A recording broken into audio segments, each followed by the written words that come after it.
Hi, everybody. It is Mr. Daryl here, and I'm going to help you figure out how to practice switching between C chord and the G7 chord on the ukulele and make it fun and easy. All right. So we're switching between C and G7. So here is C. To play a C chord, we're going to take our third finger, which is our ring finger, and we're going to put it on this third fret on the A string, which is the string that's closest to your feet. We're going to curve that finger and push down on the string in the spaces between these two silver bars here. And we're going to strum the whole thing. When we strum all of the chords together, it sounds like this. All right.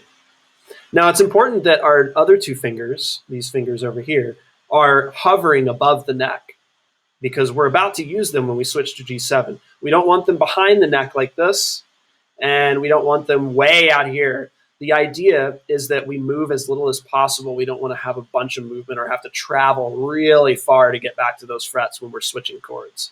So here's C. My other fingers are hovering above. To make the G7, the first thing I'm going to do is slide my third finger down to that second fret. Then I'm going to take my my pointer finger, put it on the first fret of the E string here. And then I'm going to take my second finger and put it on the second fret of the C string, kind of like a little triangle. All right, and when I play those together, it sounds like this. All right, and then to slide back, to get back up to the C chord, you just slide your third finger up to that third fret again. Okay? Now, before you use this play along, you should definitely spend some time without even strumming at all, just making the chord shapes themselves. So here's C, here's G7. Here's C, here's G7. Making sure that when you play G7, that your fingertips are curved, all right, and you're not touching other strings around it. If you're getting this sound, then your fingers are probably touching the strings next to them. You should follow this rule: one finger, one string. You shouldn't have any other part of your finger touching another string, or else it'll be muted and you won't get the whole sound of the chord. Okay? So let's take a look at this play along that I've made for you. All right. So this is Chrome Songmaker. And you can see right down here, this is the tempo. The tempo is how fast or slow things are. Is set to 80. All right. Now that's just a very middle of the road, comfortable tempo. And we'll start with that just for the purposes of this explanation. So what we're doing here is we have one C chord, and then we have a beat. We have all this space, and then we have the G7 chord, and the beat keeps going, and we have all this space. So the reason that we have that space is so that it gives us time to switch between the chords. And we need the beat to keep going because in real music, the song doesn't stop and wait for you to get to the chord when you're ready, right? So having the beat going gives us a real life simulation of actually playing a song. And I believe that this having the beat going like this gives us just enough pressure to force us to get our fingers in the right place at the right time. I think that's just a little bit of good pressure there. All right. So what we're going to do is every time we see this C, we're just going to do down strums for all these chords. So down strum on C, use this space to move our fingers into the G7 position, and then strum one down strum when we get to the G7. So let's try that. Let's see what it sounds like first.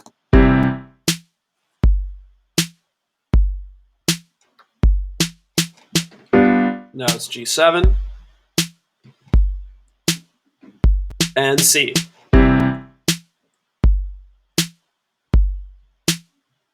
G7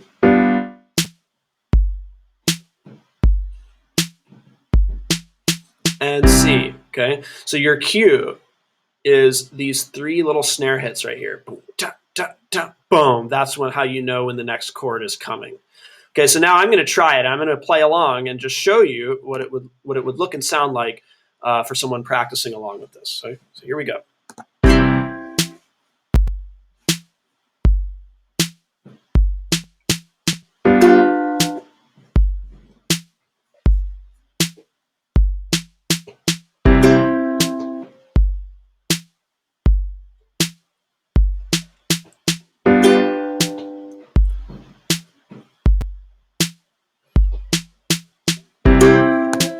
Okay, so that's how you would use this to start. Now, if 80 is a little bit too fast for you, you can change the tempo, how fast or slow this song is, very easily by just clicking, holding, dragging the slider. All right, so we can take it all the way down to 60 or as really as slow as you need it to be.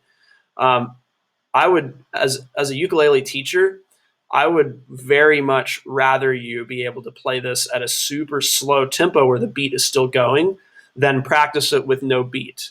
Again, because I think that added pressure of having the beat going is a lot more like playing a real song in a real situation. When you practice without a beat, that sort of serves a different purpose. Okay, so for the purposes of this exercise, I would go ahead and just dive in and play it at a slow tempo, as slow as you need, so that you can make that chord change successfully, and then you can gradually speed it up.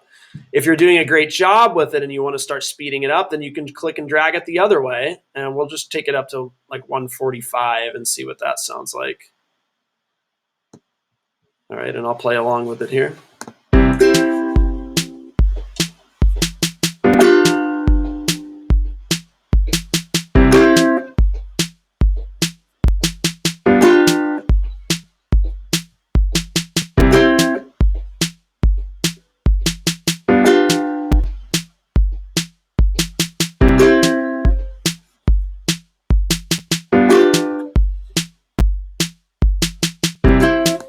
Okay, so cool. Now the next step would be you would put your slider back down to 80 or whatever your most comfortable tempo is when you're starting something new.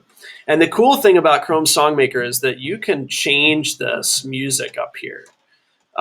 So you can change, I wouldn't really mess with the beat, but this is what I would like for you to do next.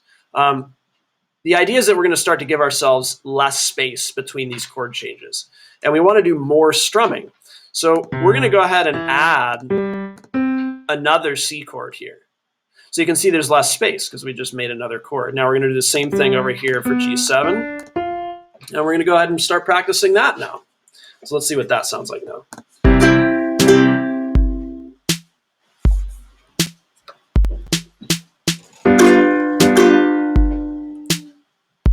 And again, all down strums.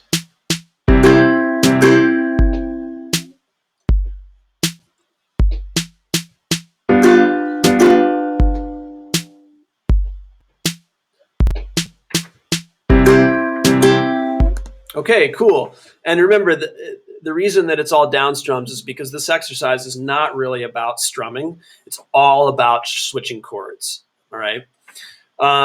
So eventually, the final step would be that you have almost no space between these chord changes, all right? And again, you can make yourself improve with just two strums by clicking and dragging the slider and making it go faster again.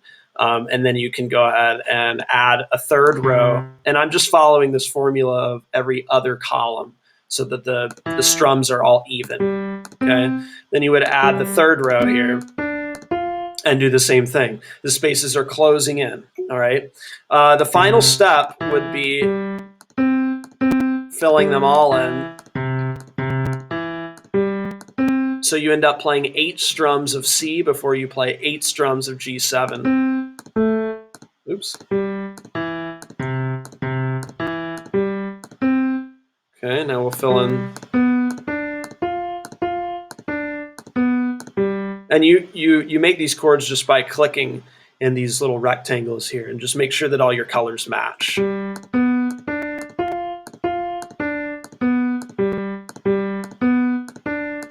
Okay, so every other, I'm going to leave this one blank because the next one is C here at the beginning.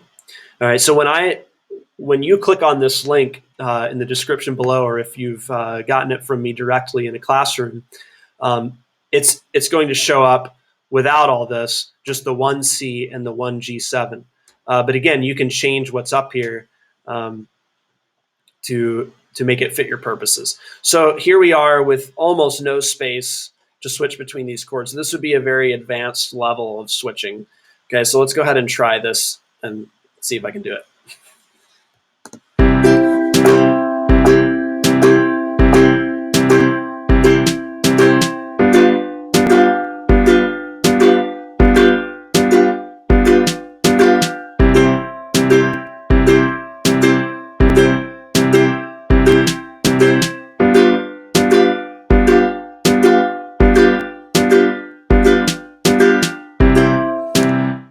right, and if you want to continue to challenge yourself again, you can take it up a little higher.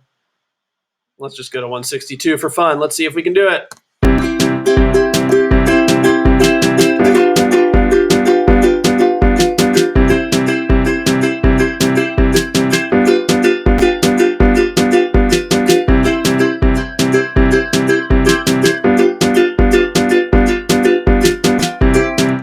All right, cool.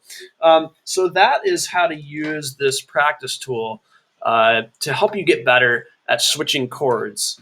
You really need to be able to switch chords before you can learn how to play songs. Once you can switch between two chords, that will open up many possibilities for you. And once you learn three chords, you'll be able to play hundreds of songs at that point. I hope this is a fun way for you to practice switching between two chords, and I appreciate you spending some time with me. Have fun, and I look forward to seeing your progress. Bye-bye.